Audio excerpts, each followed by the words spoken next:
Alejandro, yo creo que tenemos una oportunidad de poder todavía revertir estas situaciones. Yo creo que tu libro puede ser algo muy importante para que esas entidades, instituciones que tanto daño te hicieron y que tanto daño le están haciendo al país en este momento, también tienen principios que tienen que revisarse, y yo creo que al momento en que tú haces este tipo de denuncias, sí, empieza a hacerse esto, porque es muy importante que también los personajes políticos de nuestro país tomen un protagonismo ya más de propuesta, más de vanguardia que estamos viendo en tu libro. El tema es qué tanto se atrevan.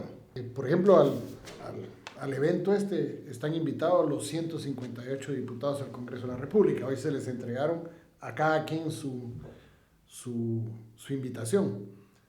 ¿Por qué? Ojalá que los diputados lo leyeran el libro. Yo creo que hay que revisar la participación de Guatemala en el mandato de la CICIG.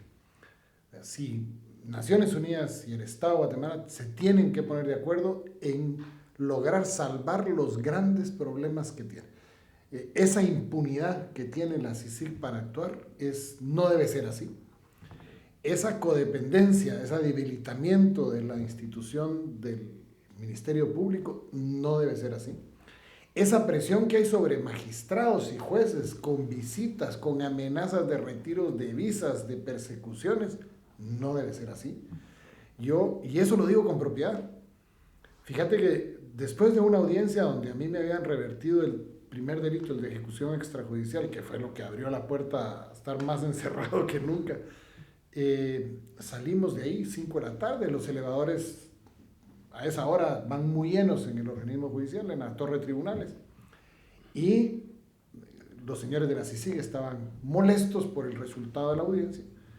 Llegan y se paran los guaruras internacionales que tienen, todos ganando 5 o 6 mil dólares, no sé ni para qué, y paran un elevador que va lleno y dicen: a este elevador se va a subir el personal de la CICIG, sálganse. Y vacían el elevador. Uno diría, pues, bueno, lo vaciaron.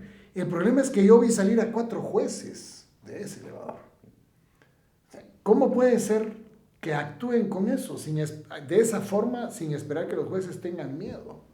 Ese es, tal vez diría yo, hasta un grupo paramilitar, ¿verdad, Alejandro? Porque estamos en presencia de personal armado, personal que no es policía, personal que no es guardia de presidios, personal que no es seguridad contratada por la Corte Suprema de Justicia, y mucho menos Policía Nacional Civil. O sea, inclusive tenemos que tolerar, como muy bien decía Alejandro, la intimidación de jueces. Yo recuerdo, por ejemplo, al juez Aguilar, que tuvo la entereza como presidente de la Asociación de Jueces y Magistrados de ir en contra de los abusos a los jueces que no dictaban como la CICIG quería, y entonces los jueces se vuelven prácticamente blanco de acoso cuando no fallan como la CICIG quiere que fallen, cosa que creo que también en tu libro está descrita. Sí, no, incluso, pues como no me podía extender más allá de mi caso, pero sí te podría decir que, por ejemplo, en el caso de los hermanos Valdés Páez, sí, que están ahí refundidos en la cárcel, antes de que yo llegara. El caso de ellos tiene ahorita 5 meses de estar totalmente detenido, porque la CICIG ha recusado 4 veces al juez, porque las 4 veces les ha dicho que no tiene razón la CICIG, y el caso está detenido. La gente está metida en la cárcel. 4 años, 2 huyendo y 2 presos, ¿no? Sin pruebas, sin nada más que testimonios otra vez, sí, de gente que quiere salvar su responsabilidad en otros clavos, con tal de verse libres de los clavos que cometió. Borrón y cuenta nueva, dicen lo que sea. Y esta pobre gente, estos pobres 2 hermanos están metidos en la cárcel. Porque el juez no falla a favor de la CICIG y entonces lo recusan. Y en las recusaciones tienen detenido el proceso. Sí. Ahorita acaban de plantear la 5ª recusación y todavía no se ha resuelto la 4ª. Claro. Y todas las recusaciones las han perdido. O sea, la CICIG se ha especializado en detener el proceso.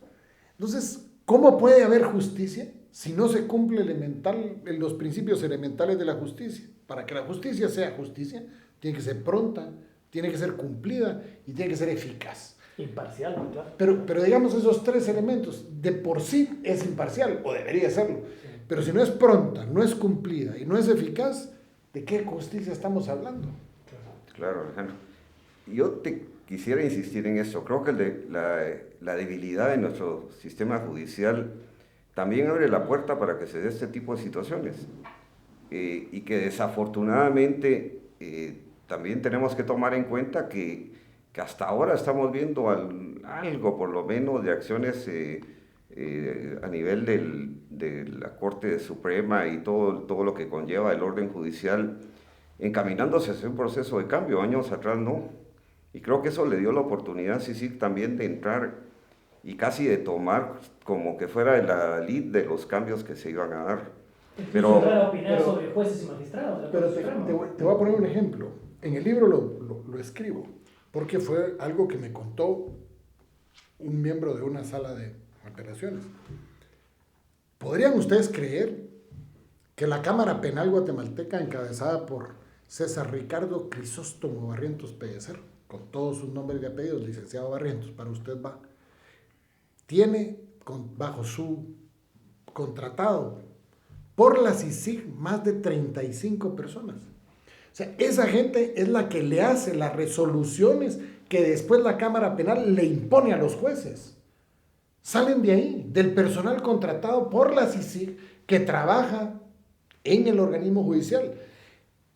Si para eso vamos, si esa va a ser la función de la CICIG, desaparezcamos el organismo judicial y nombremos a la CICIG que de una vez sea juez y parte y que de una vez investigue y condene, porque nos saldría más barato. Pero hay algo más que se aprende de todo esto, y es una lección importantísima.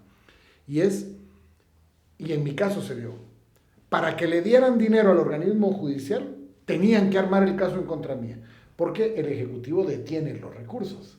Mientras la justicia en este país no tenga una independencia económica, no dependa de la voluntad del presidente que le diga al ministro de Finanzas, suéltele el pisto para aquel.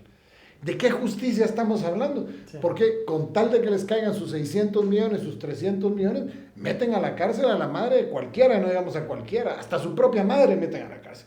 Entonces yo sí creo que en ese sentido, las lecciones que tenemos que aprender, y es algo de lo que vos decís, Gustavo, que para mí es fundamental.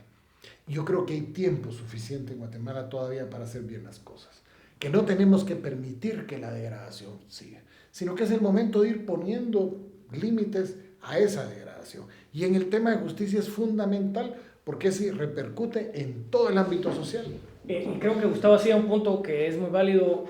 Alejandro, yo quisiera preguntarte, hacerte la pregunta directa y que corroborara la información que está plasmada en el libro, porque creo que también hay que hacer notar que así como tú trataste de cumplir con tu deber en el ejercicio de la Dirección General de Presidios, también la jueza contralora de tu proceso creo que tuvo un papel brillante en el sentido de mantener su independencia judicial sin importar las presiones, y también el señor magistrado Medrano, me parece. Tal vez preguntarte, Alejandro, lo que conoces tú de su actuación de esos dos jueces guatemaltecos y cómo mantuvieron su independencia ante estas presiones. Bueno, la verdad es que Carol Patricia Flores se llama la jueza, sí, del juzgado de primera instancia de mayor riesgo y no sé cuántas vainas más.